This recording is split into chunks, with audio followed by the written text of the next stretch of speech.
여러분 안녕하십니까, 김준성입니다. 오늘은 9월 20일 금요일이고요. 오전 시간입니다. 어제 FOMC가 끝나고 미국 주식시장은 환호하고 있습니다. 사실 미국 주식시장 외에 그 금리 시장과 외환 시장은 거의 그 FOMC 발표 직전과 거의 비슷하거든요. 시장에 관련돼서 한번 생각을 해보도록 하겠습니다.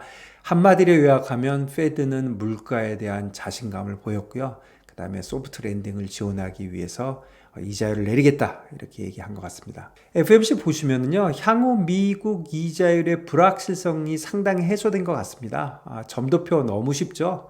금년 말 4.5, 내년 말 3.5, 그 다음 연도 말 3.0 이렇게 얘기한 거거든요. 그러면 금년은 두 번 남았으니까 할 때마다 25bp 내리면 되는 것이고, 내년에는 FOMC 8번 중에 4번 내리면 되잖아요. 그러니까 분기별로 내리면 되고, 그 다음에는 2번 내리면 되니까 반기별로 내리겠다 이런 뜻이고요.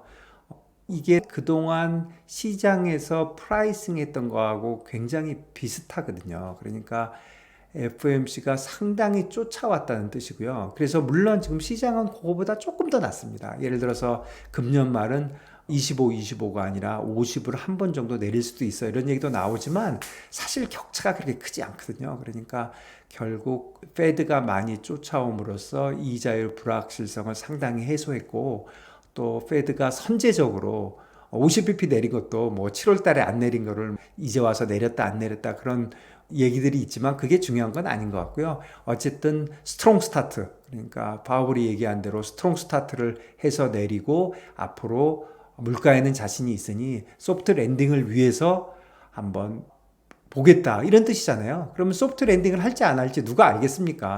그런데 페드의 이런 태도는 소프트 랜딩을 하는데 도움이 되고, 실제로 지금 75% 정도는 소프트 랜딩을 할 수 있다 이렇게 믿고 있는 것 같습니다. 그러다 보니까 주식시장도 환호를 한 거죠. 그렇지만 어제 기자회견을 보면 장기 금리 하락에는 보수적이었거든요. 그리고 뭐 조그만 거지만 롱거런이 2.8에서 1.9였거든요. 그러니까 0.1%지만 그게 좀 올랐고, 그런 거로 볼 때 글쎄요, 이제 장기 금리에 대해서는 생각을 좀 해봐야 될 것 같고, 중립 금리에 대해서도 생각을 좀 해봐야 될 것 같고, 어쨌든 그랬습니다. 전체적으로 볼 때 미국 이자율 불확실성은 저는 상당히 해소됐다고 생각을 합니다. 그래서 지금 시장이 보는 이 가격이고, 여기서부터 더 내려가야 이자율이 이제 내려가는 거잖아요. 그런데 상당히 내려와 있다. 그래서 달러도 지금 100 레벨이잖아요. 지금 달러 인덱스가 100.60 이 정도 레벨인데, 여기서 더 내려가려면 그 내려가는 게 이제 미국 이자율이라기보다는 각 다른 나라들, 미국 외 국가들이 과연 여기서 이자율 내려가기 시작한 거에 어떻게 대처하느냐에 달려 있다 이런 생각이 듭니다. 다시 한번 정리해 보면 물가의 자신감과 소프트 랜딩에 대한 지원, 이걸로 요약할 수 있을 것 같고요. 침체 우려는 계속되지만 소프트 랜딩의 가능성은 높였다 이렇게 생각합니다. 미국의 중앙은행의 이자율 인하는 어떻게 되는 건지 한번 생각을 해보면요, G7은 조금 인플레이션 걱정이 남아 있는 것 같습니다. EU도 보면은 어저께 영국도 그랬지만 인플레이션 걱정이 좀 남아 있거든요. 그래서 금리 인하가 약간 지연될 수 있거든요, 미국에 비하면. 그렇다면 자국의 환율 강세 요인이 될 것 같습니다. 어제 파운드도 올랐고, 앞으로 EU가 금리 인하를 지연하게 되면 그거는 EU의 강세, 달러의 약세 이런 쪽으로 작용을 할 것 같고요. BOJ도 비슷한 게 금리 인상의 압박이 분명히 있거든요. 일본의 인플레이션도 만만치 않아 보이거든요. 그래서 일본의 인플레이션이 계속적으로 올라간다면 BOJ도 어쨌거나 금리를 올려야 되지 않겠습니까? 그렇지만 급격한 정책 수단은 쓰지 않을 것이다 그런 생각이 들고요. 어저께 페드를 보면 진짜 페드는 뭐 못하는 것도 있지만 잘하는 거 있는 것 같습니다. 진짜 독립적이잖아요. 그리고 욕먹는 거를 겁내하지 않잖아요. 자기 할 일을 하잖아요. 그게 잘못돼가지고 나중에 욕먹는 거는 다른 문제고, 어쨌든 자기의 맨데이트가 뭔지를 알고 거기에 대해서 행동을 하잖아요. 그게 뭐 틀리든 맞든. 그런데 BOJ는 그럴 것 같지 않거든요. BOJ는 욕먹는 거 엄청 무서워하거든요. 자기 일을 하다가 욕을 먹더라도 하여간 어쨌든 욕먹는 거 싫어하잖아요. 그런데 저번에 욕 한번 대박으로 먹었잖아요. 그러니까 이번에도 급격하게는 못할 것이다. 그런 생각이 들고요. 어쨌든 G7은 인플레이션 걱정이 남아있고 인플레이션 걱정 때문에 금리를 움직일 때 금리를 예를 들어서 높은 수준으로 유지하면 자국 환율이 강세 요인이 되는 것 같아요.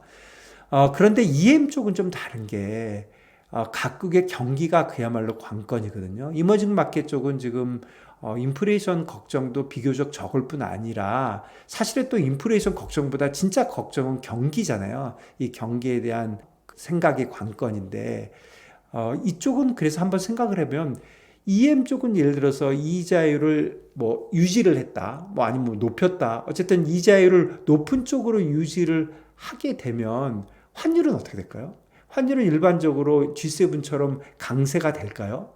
그건 좀 어려울 수도 있는 것 같아요. 왜 그러냐면 환율이 강세가 되는 요인이기도 하지만 이자율을 쉽게 내리지 못하면 결국은 경기가 나빠질 것이고 그렇다면 소비도 나빠질 거고 자본시장에 들어가는 돈도 줄어들 거잖아요. 결국은 지금 미국 이자율이 어느 정도 내려오면서 리스크 온 분위기로 가잖아요. 미국 주식시장도 좋아지고 이런 쪽으로 만일에 간다면 그 혜택이 이머징 마켓 쪽으로 넘어와야 되는데 그때 각국 경기가 관건인데 그 경기를 이자를 낮춰서 어느 정도 만들어줘서 자본시장 쪽이 좋게 된다면 돈이 몰리겠지만 그렇지 않으면 문제가 있는 거죠. 그러니까 지금 각국의 중앙은행의 이자를 인하하는 것이 G7과 EM은 그렇게 약간 좀 차이가 있다 이런 생각이 들고요. 관련된 생각해 보면 BOK 똑같습니다. 우리도 이머징 마켓이잖아요. 금리 인하 지연은 우리나라 경기와 주식시장의 큰 악재입니다. 그래서 사실은 최근에 우리 주식시장이 그야말로 진짜 거의 꼴찌잖아요. 중국 빼놓고는 우리 거의 꼴찌고 지금 뭐 마이너스 3% 코스피는 뭐 오늘 좀 올라간다 하더라도 어쨌든 뭐 금년에 마이너스고 그리고 뭐 코스닥은 마이너스 뭐 14, 15%이 정도 수준이고 미국은 벌써 20% 플러스잖아요. 그러면 안팎으로 그 차이가 얼마입니까? 이런 차이를 일으키는 이유 중에 하나도 이 이자율이 지금 작용을 하고 있거든요. 그래서 우리 이자를 내려야 됩니다. 그런데 참 한국은행은 부동산만 보고 있죠. 저는 진짜 하나 묻고 싶습니다. BOK의 정책 목표가 뭔지. 페드는 굉장히 간단하게 얘기했잖아요. 고용과 물가, 듀얼 맨데이트. 거기에 대해서만 얘기하잖아요. 저는 BOK의 정책 목표가 듀얼 맨데이트 이제 그런 것도 들어본 적도 없는 것 같지만 뭐 지금 보면 딱 하나잖아요. 부동산 안정. 그런데 뭐 부동산 안정시키는 게 중요하긴 하지만 과연 초과 상간을 다 태우는 것이 아닌가 그런 걱정을 하고 있습니다. 어쨌든 우리도 이자율 인하의 페이스가 굉장히 중요한데 지금 한국은행은 부동산에만 꽂혀 있기 때문에 이런 것들이 우리 주식시장 또 우리 경기 이런 쪽에 악영향을 미치지 않을까 그런 걱정이 됩니다. 오늘 여기까지 하겠습니다.